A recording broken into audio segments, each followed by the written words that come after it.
é bastante desafiador quando a gente tenta falar sobre um tema que questiona os nossos valores e questiona as nossas crenças.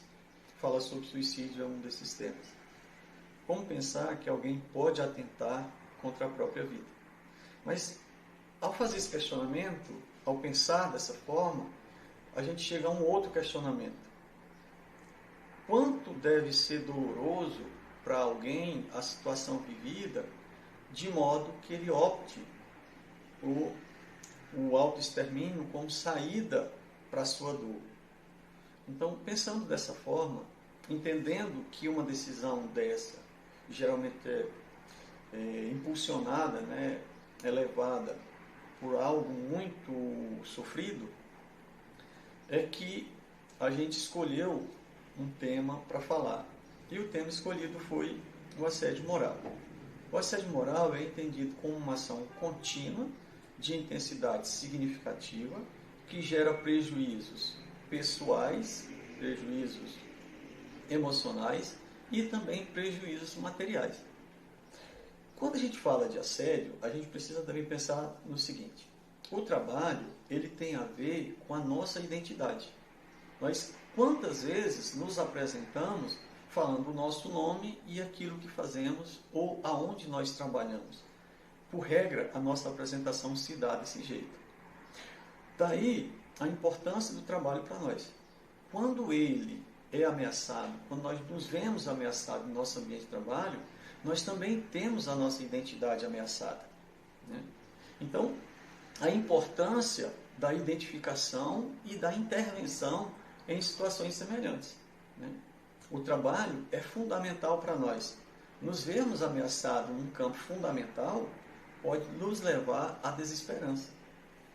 E diante de uma situação desesperadora, de desesperança, muita gente opta por uma decisão extrema. E essa decisão, às vezes, é mais potencializada quando não existe rede de apoio.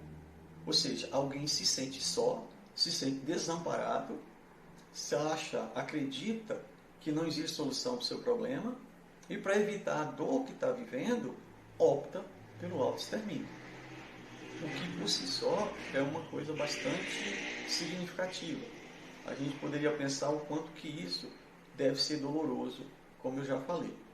Então, como pensar, então, as intervenções? Então, as intervenções elas podem acontecer em 3 âmbitos. No âmbito organizacional, a própria organização identificar e combater, ter políticas de combate a esse tipo de conduta. No âmbito familiar, a família acolher essa pessoa no seu sofrimento, entender que aquilo ali é sofrido, é doloroso, que aquilo ameaça a própria identidade da pessoa. E no âmbito da psicoterapia e da psiquiatria. Então, são os 2 âmbitos que cuidam aí da saúde mental. A psicologia, no âmbito da psicologia, da psicoterapia, a gente precisa pensar alguns aspectos. E um dos aspectos que a gente precisa pensar é a reação do sujeito. Que tipo de reação as pessoas diante dessas situações tendem? Uma delas é uma reação de reclusão, de descrença, e a pessoa tende a reviver o seu sofrimento, a sua dor, sentindo-se muitas vezes culpado. Esse ciclo leva ele à desesperança.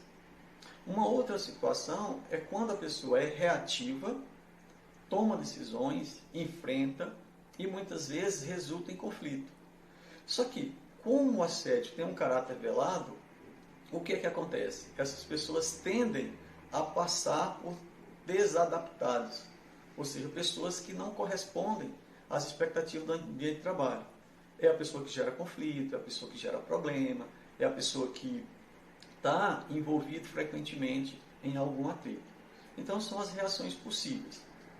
Enquanto intervenção, identificado essa tendência, cabe ao terapeuta trabalhar estratégias, primeiro, para ressignificar o que foi vivido, para que a pessoa volte ao seu ambiente de trabalho, volte a se sentir produtivo, volte a acreditar em si, volte a acreditar no seu ambiente de trabalho, nos seus colegas, e também desenvolver estratégias pensando na prevenção.